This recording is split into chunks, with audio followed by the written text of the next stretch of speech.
Alright YouTube, what is happening? We've got a couple new knives here to look at. This is another new company. New-ish, I shouldn't say new, but I would say they're pretty new. New to me, especially. These are two of the knives by Tuya. Didn't do that on purpose.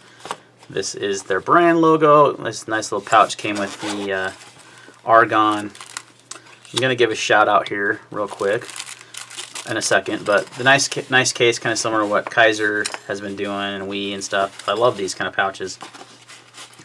Like this one's like Molly or yeah, capable, kind of cool.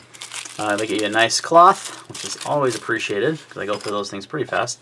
Then the D2 model came with just a box, you know, which just makes sense because it's a less expensive model. So let's go ahead and give a shout out real quick to Dave Warren. He is the exclusive dealer in the US of Tuya knives. He is the end customer service and wholesale and everything. So if you ever have problems with these knives, if you do, you can actually contact him. He is your point of service, which is pretty cool. He also has a website, which I will link in the description below, where you can buy these knives. So, and he always has coupon codes. I encourage you to go on Facebook and join the Tuya Knife Facebook page as well. He also has Instagram, so I'll put all that in the description below. Wanted to give him a shout out and thank him for sending these knives in for review. He's sent these to a couple of YouTubers. I know Stassa23, my boy Nick, has got these, and so I decided to reach out to, actually Stassa kind of said, hey, you should reach out to him, talk to him about doing some reviews. So I've been wanting to check out this brand. I've been interested in them. There's been such a huge fluctuation lately of Chinese knife companies, and a lot of them are bringing out some really good stuff. Like I did the example of this Tucson knife, which is fantastic. One of the best actions I've ever had on a knife, and it's 60 bucks. Then of course you have your Best Tech. I did some reviews on those recently. Tuya, there's some up and coming companies like that, and there's the established ones like Kaiser. You know, the T1, it's a fantastic knife. The Riot Mini Horizon. Riot's kind of on the top of the game there as far as your fit and finish and manufacturing is concerned. So lots of new players in the knife industry from China.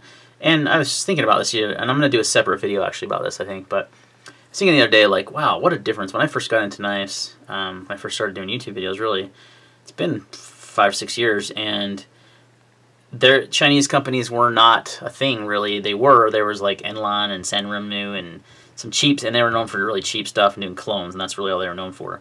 Then there was some OEMs, obviously, manufacturing knives for like Kershaw, CRKT, and stuff like that. So now you've got all these Chinese companies coming out, and they're producing really high-quality stuff. And Tuya Knives is, again, an example of another one that is going to blow up here pretty soon, I feel like. They've got a few models. I know they have this D2 model. It's kind of like their budget. They have another budget model that I think runs OS 10 steel, I believe. Then you have they have some couple premiums like the Argon here and S35 with titanium, some nice milling. We're going to get more into each knife individual, and they have a couple other models, but I know they're expanding. I know that Dave has a project in the works with them as well for something maybe with a little bit even higher end materials. So they're going to be coming sooner or later. So I want to do a video, kind of introduce you guys to the company a little bit if you're not familiar with them, plus these knives. So let's start with the budget model first. This is the D2 model, is all they're calling it right now. It's got some, I haven't disassembled these, I just got these a couple days ago, so I'm not doing a full review on the knives, really just more of a kind of a first impressions and kind of talk to you a little bit more about the company. But this is kind of their budget model. It's made of D2 steel, has G10, you have a bunch of different colors. I chose the red. You know, there's orange, black, blue. There's quite a few. The action on these knives is fantastic. They are ball bearing pivots. You are getting a nice ball bearing pivot action on that. D2 steel, deep carry pocket clip, nice G10. I really like the red. Not a lot of companies do knives in red G10. I don't know why. I really always loved red G10, but it seems like it's pretty difficult to come across unless you're making a custom scale. So they are liner locks. They do have stainless steel liner locks, but they are milled inside, so they're lighter than normal. And I'm looking for my scale. There it is. I got a new one, so it's easier to see on camera. I think I've used this on a couple videos. So 4.9 ounces, or 4.9. It's a pretty good sized blade. Some specs on it real quick. We're just going to do them, instead of looking them up, we're going to do them off the ruler. Your close length on this one is going to be just shy of 5 inches, like 4 3/4, just a little bit over 4 3/4 inches on the handle length. And then your blade is sharp, that tip is sharp, is 3 1/4 inch cutting edge, 3 and, you know, if you're counting all the way to the flipper tab, if you count to this choil, you're just shy of 3 3/4 though, so that's kind of your usable cutting edge. But overall blade length is probably closer to 3 3/4. But you do have this forward choil here that works pretty nicely actually.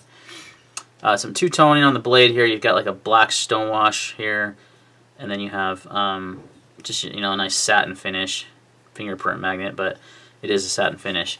And it's really attractive. I like how the red with the red G10 with the black, when it's closed, you get this kind of I just like this way this looks here. I almost wish they would have, but they couldn't have with the blade design. But I wouldn't mind seeing a full blackwash blade either, or maybe blackwashing the flats and having satin grinds or whatever. But your flipper tab is also blackwashed, and then you have a G10 backspacer here. And the fit and finish is flush, it's nice. The G10 has nice contouring, not too aggressive, but gives you a nice grip. Fantastic handle ergonomics. All in-house designs. These are not, you know, they're not collaborating with anyone. They're not, you know, cloning anything. These are all in-house designs. Here's a good idea what it looks like in the hand. I wear a size medium glove, so it's a larger knife. You could definitely get, guys with larger hands could easily get a grip on this guy. There is jimping right here on the lock bar, which is nice. There's also jimping here. So if you're holding the knife in a reverse grip, you have jimping right here for your finger. So you got just a really well designed knife. Really nice actually. $45 is the price on this guy. Not bad at all. So right there with other knives in this category, like the best tech knives, like the Scimitar that are reviewed. They've got a few that are G10, D2 like this. You know, the Tucson you are getting for a little bit more money. You're getting titanium as well as D2. So they're right there on where they should be as far as their pricing is concerned. One thing I've noticed lately with Ontario, they've always kind of done knives in D2, and they've all of a sudden gone back to AS8 on their new models. It's kind of strange. I don't know why they would do that, but they did. So these definitely are one of the better values out there for the money as far as your under $50 knives go. The S35 LA Police Gear knife, especially the new one with the oh, I'm having a hard, I'm like I'm a brain fart right now. I'm just completely losing my train of thought. I apologize. Wow. Don't even know where I was going with that. Anyway, so nice action on these guys. I haven't broken one down. They're definitely at least stainless steel. It could be ceramic, but I'm pretty sure it's stainless. But very nice, very smooth. You've got like the Shikan's another model that they've got out right now of the Tuya knife. So there's quite a bit.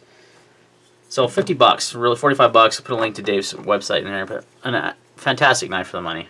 Really good value. The other one he sent me is the Argon. This is their premium knife. They have this and the Shikan that are their premium knives right now. They both support titanium handles with some milling on them, and a milled titanium pocket clip, titanium backspacer. This one's got some fun, some different anodizing on it. I don't mind it, but the milling is actually quite cool. It's kind of like a, let me zoom in a little bit. It's almost like, I don't know what they're going for on this, but it's got like layers. It's pretty sweet the way it looks. I don't know if you can kind of tell from this view or not, but I do like the milling on this. It's pretty neat. It adds some cool texture to the knife too that you don't get with this soft plain titanium handles. They did some bronze and kind of in the middle, and then it kind of anodes out to like a purple and blue. They did a bronze collar, which wasn't, I don't think, the best choice, but it matches that. And then they did the bronze pocket clip with the bronze collar on this side. You do have a stainless steel lock bar insert.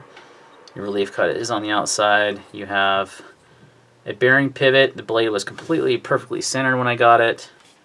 The action's fantastic, has a great detent.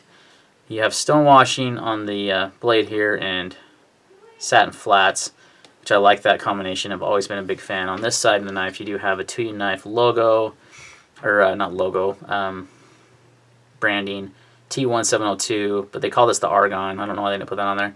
It is S35 VN steel, which is nice. Price point on these is around 150. He was running them at 135 at one point on sale, but I think the normal price is 150.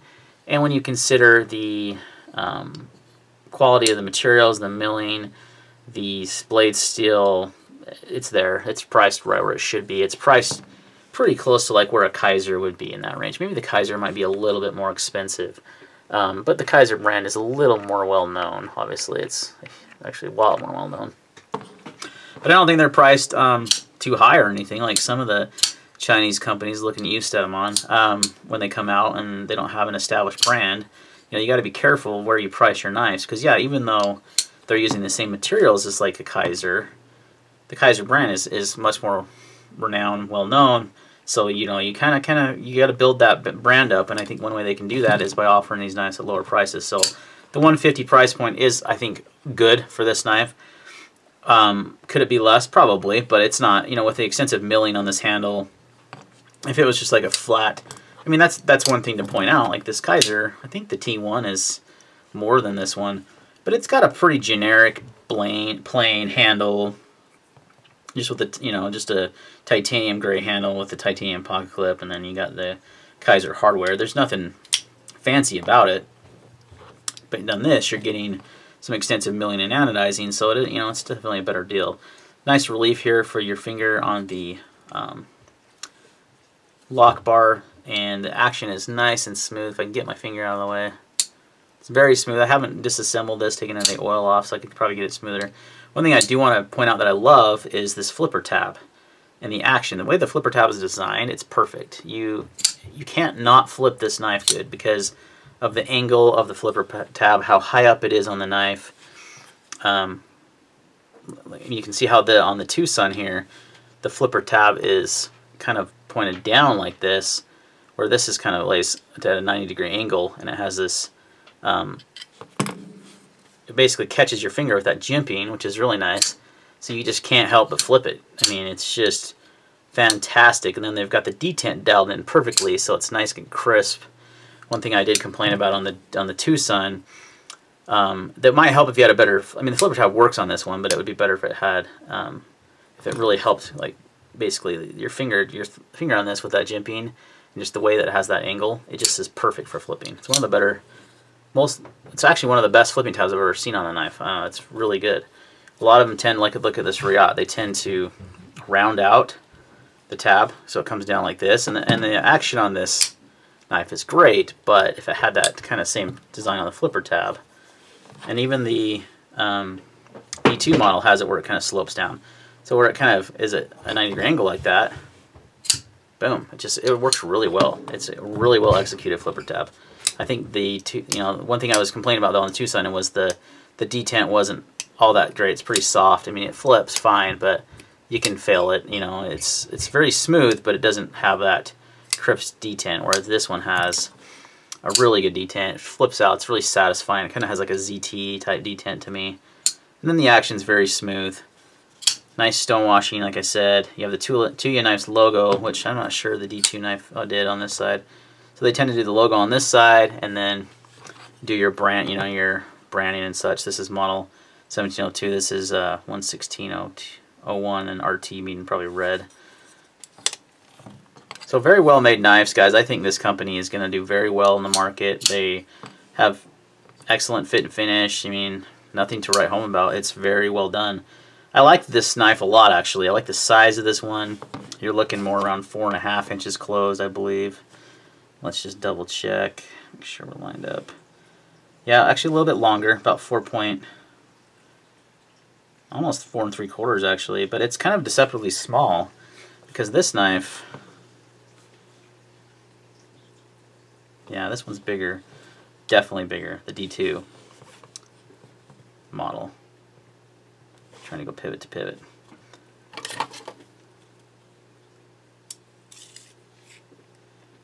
Let's do exact measurements, shall we? Yeah, so you're like 4.7, and if you went, I don't know, the way the curve, I mean, it's almost 5 inches that way, but if we went kind of from the pivot to the butt of the handle, you're about 4.75. Where on this one, you're just under 5. So I might have been wrong when I did the measurements on that one. That's why it's good to use the calipers, because you get exact measurements. But it's a good size. It's slim. I do love how slim the knife is. It's definitely less than a 1/2 inch thick, which is what I prefer, even with all that milling. Well, with the milling, actually, you're over 5.5 with all how it kind of tapers out with the milling. But right here, you're less than a 1/2 inch. But if you were to count these different layers, I'm just kind of wondering how they did that. It's actually pretty sweet on the milling, how they gave us like this kind of ripples type effect. But it adds good texture, so it doesn't make the knife feel thick. You know, it's still pretty slim in the pocket. I also love how it has the handle completely enclosed, or the knife, excuse me, the blade of the knife completely enclosed in the handle, pretty much. It's really nice. You get, you know, this one kind of sticks out with that kind of grind. Even on the T1, you've got more blade exposed. They actually tried to do the same thing on the D2 model, but with the Bowie, you know, style blade, you know, they did with this. It was a little bit harder to do with a drop point, almost a trailing point actually. The way it definitely drops down, but it's not pronounced as like, you know, this Riate is, or Riate. Like the blade shape. Let's see how thin it is behind the edge. That's one thing I haven't really noticed. So 0.295, not the thinnest behind the edge, but not thick in any way. What was this one? I remember this one being kind of thick.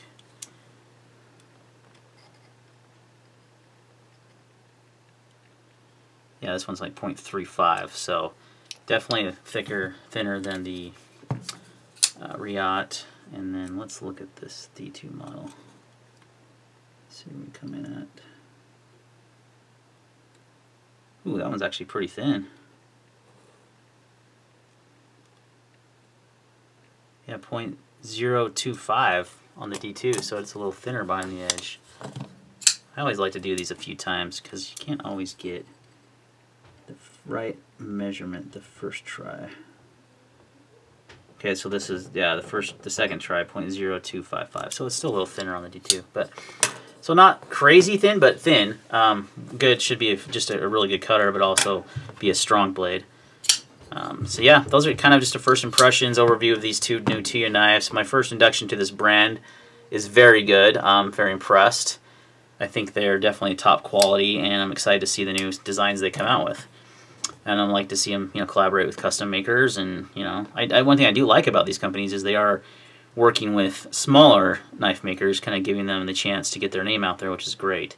So I can see Tuya knives doing that. Two Sons have been doing it. You know, Riate definitely goes with, this is an in-house design, but goes with the bigger, same with Kaiser. But it's just nice to see these companies do that. More U.S. companies should do that. They kind of seem to still continue to work with the same ones they've worked with forever, and it's nice to see them branch out. So get those guys the opportunity to get their designs out there for the masses, not just on custom end. So, all right, guys, thanks for watching this video on the Tuya knives. Any questions or comments, leave them down below. See you on the next one.